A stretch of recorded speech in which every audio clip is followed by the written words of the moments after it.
Olá, meu irmão, minha irmã, a graça e a paz do nosso Senhor e Salvador Jesus Cristo. É com alegria, meus queridos, que mais uma vez estamos aqui na nossa programação Palavra de Fé. E a palavra de fé hoje é: se alguém está em Cristo, é nova criatura. Você é uma nova criatura em Cristo Jesus. Mas eu quero dar o título para esse estudo: Nasce uma nova criatura. E no dia de hoje eu quero trazer rapidamente para você esse trabalho. Vamos trabalhar um pouquinho aqui o capítulo 5 de 2 aos Coríntios. Nós vamos trabalhar do verso 11 ao 17. Mas antes, meus queridos, eu quero pedir a você que não é inscrito no canal, se inscreva no canal, compartilhe os nossos vídeos, deixe o seu joinha e que Deus te abençoe. Então vamos lá.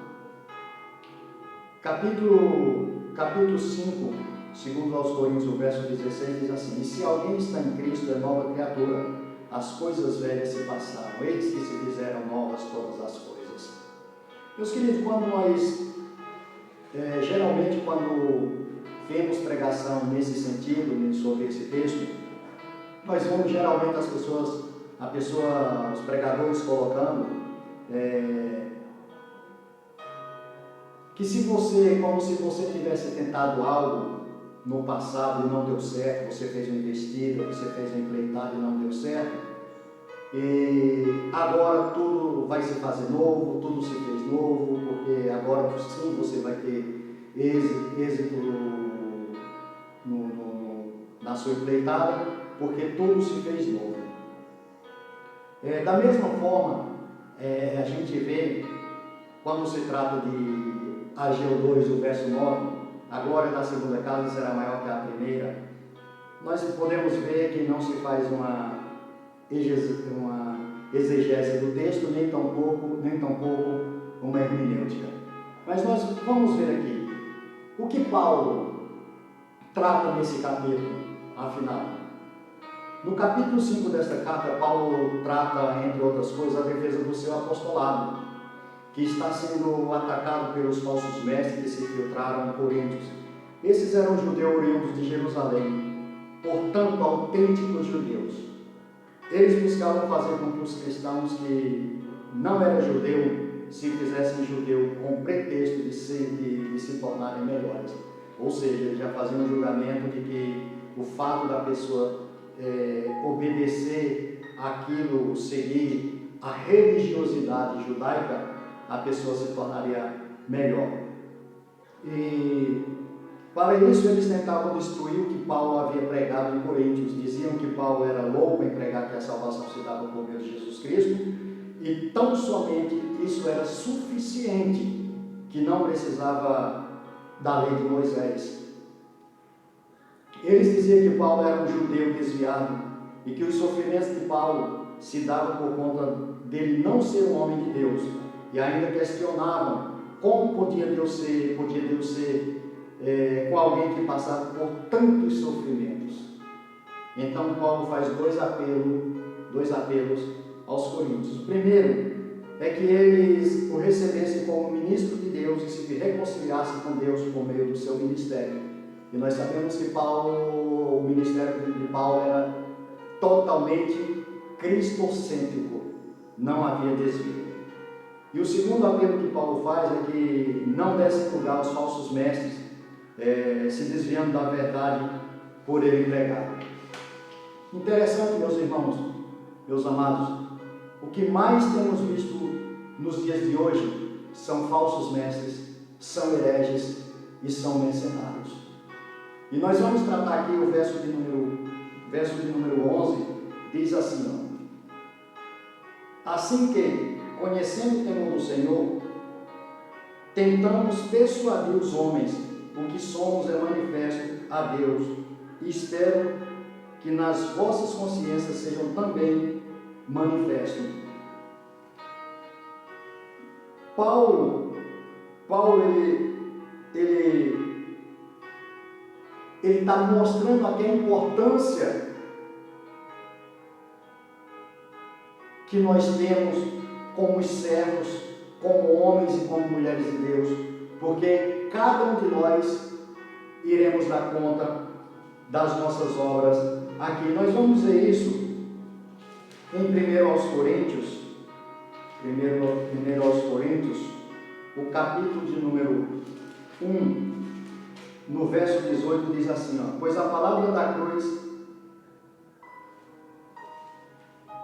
perdão, né, na verdade vamos citar o verso 10, do verso 10 de 2 aos Coríntios mesmo. Pois todos devemos comparecer perante o tribunal de Cristo, para que cada um receba segundo o que tiver feito por meio do corpo, ou bem ou mal. A responsabilidade que Paulo está transmitindo para aqueles que levam o Evangelho, que têm a responsabilidade de pregar a palavra de Deus.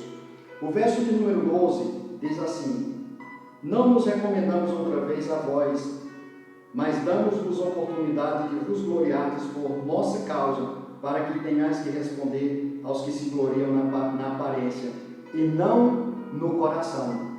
Isso, meus queridos, é a convicção que precisamos ter de quando ensinamos. O que temos ensinado, o que temos pregado, o que temos falado. É ter conhecimento da palavra de Deus e assim resistir às falsas doutrinas, que não são poucas, mas na verdade são muitas. Por isso nós vemos muitas pessoas indo para qualquer lado que o vento estiver soprando, porque não tem essa convicção, não tem esse conhecimento, e assim vai de qualquer forma para qualquer canto. Por isso, a importância de meditarmos na palavra de Deus, buscar o conhecimento da palavra de Deus. O verso de número 13 diz assim: se enlouquecemos, é para Deus, e se conservamos o juízo, é para vós. Agora sim, nós vamos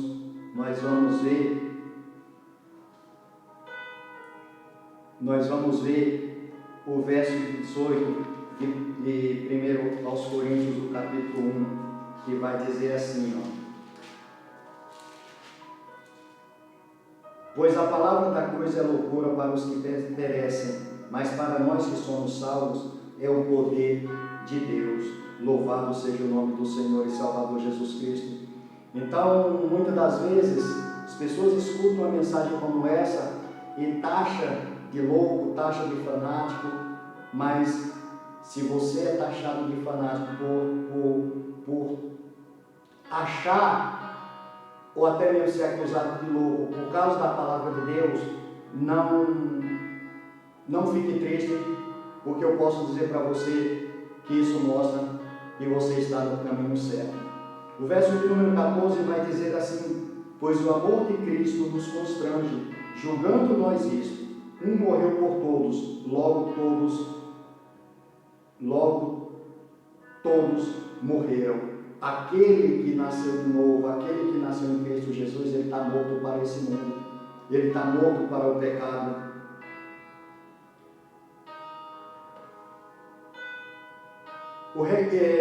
O reconhecimento ao amor de Deus, nós podemos ver tão somente por meio do sacrifício de Jesus Cristo.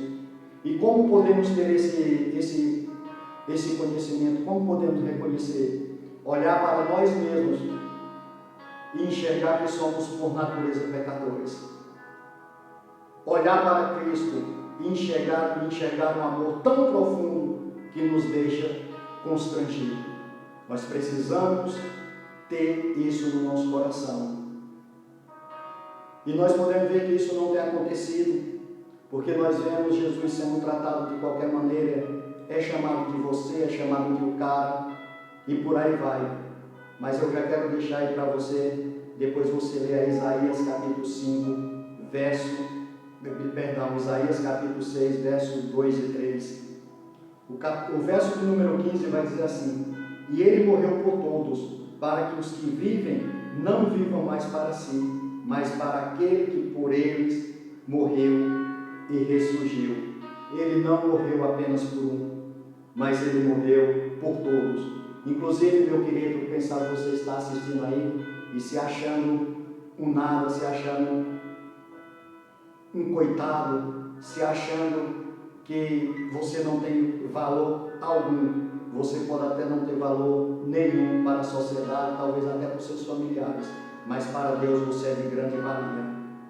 O verso 16 vai dizer assim: assim que daqui por diante a ninguém conhecemos segundo a carne, ainda que tenhamos conhecido a Cristo segundo a carne, contudo agora já não o conhecemos deste modo.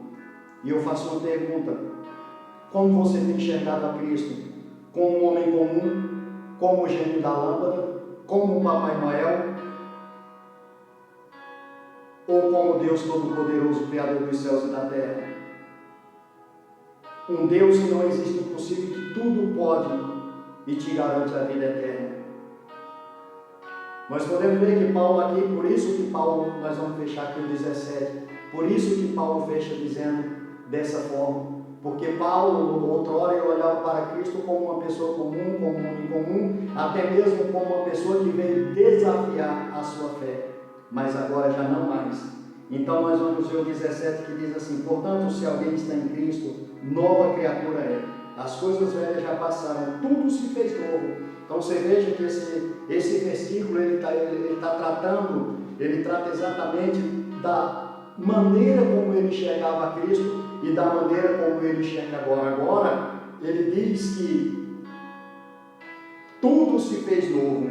Ele diz aqui: portanto, se alguém está em Cristo, nova criatura é. As coisas velhas se passaram, ou seja, agora tudo se fez novo na vida dele, tudo se fez novo também na minha vida. Quando Cristo de fato entra na vida de alguém, esse tem sua visão e vida transformada pelo poder do Espírito Santo. E agora age e enxerga por meio do Espírito Santo. É assim que eu, é assim que você, é assim que nós temos, a partir do momento que reconhecemos, que recebemos Cristo na nossa vida, é assim que nós devemos enxergar Cristo e é assim que nós devemos agir. Agora existe uma nova criatura.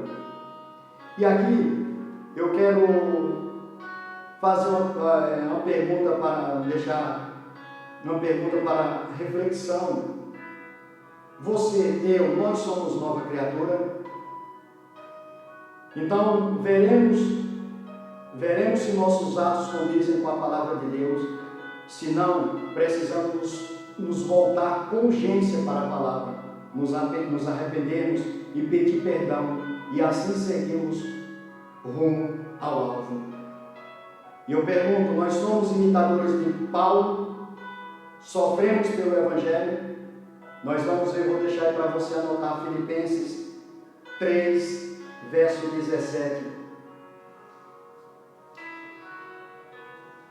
Eu vou deixar para você anotar, senão o vídeo vai ficar muito longo. Somos vistos como homens e mulheres de Deus, segundo aos Reis 4, verso 9. Amamos o mundo e as coisas que dominam o mundo.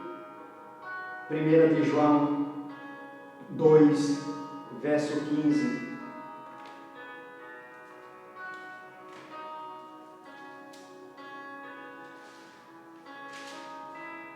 Filipenses, vamos no primeiro que eu falei agora, por Filipenses 3,17, diz assim a palavra de Deus: irmãos, sede meus imitadores e observai os que andam segundo o exemplo que tendes em nós. 2 Reis, peço a você que tenha um pouquinho de paciência aí, mas nós precisamos trabalhar dessa forma. 2 Reis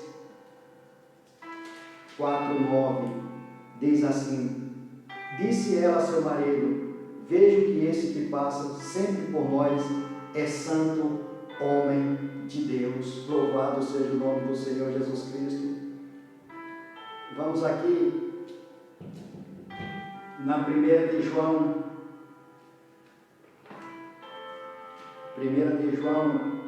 2,15, vai dizer assim: não ameis o mundo, nem o que há no mundo. Se alguém ama o mundo, o amor do Pai não está nele. Amamos o mundo e as coisas que dominam o mundo. Nós vamos ver a quem temos sido fiéis e quem somos amigos de Deus ou do mundo.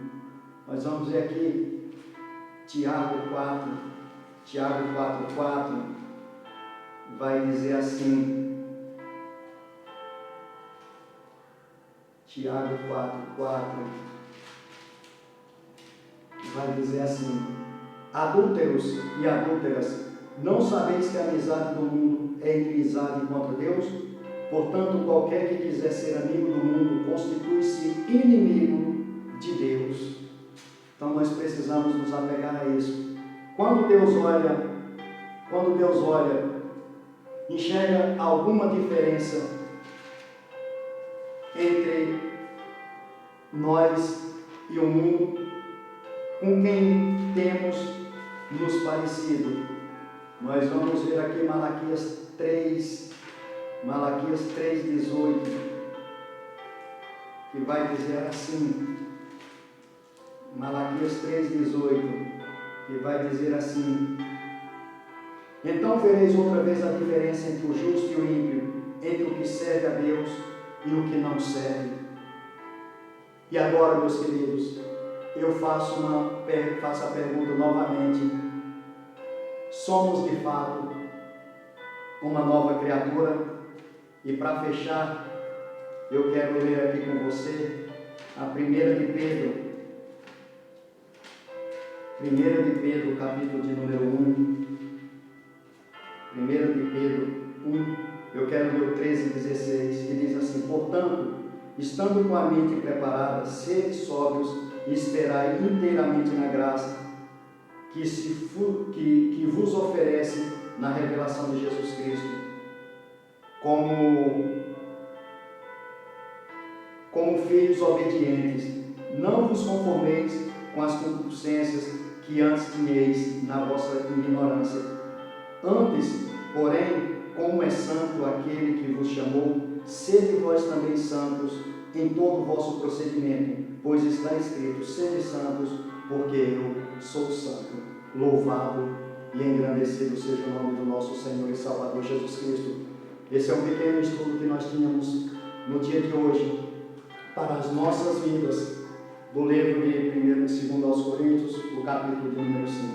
Que Deus abençoe, que Deus te guarde, no nome santo do Senhor e Salvador Jesus Cristo, e até o nosso próximo Palavra de Fé.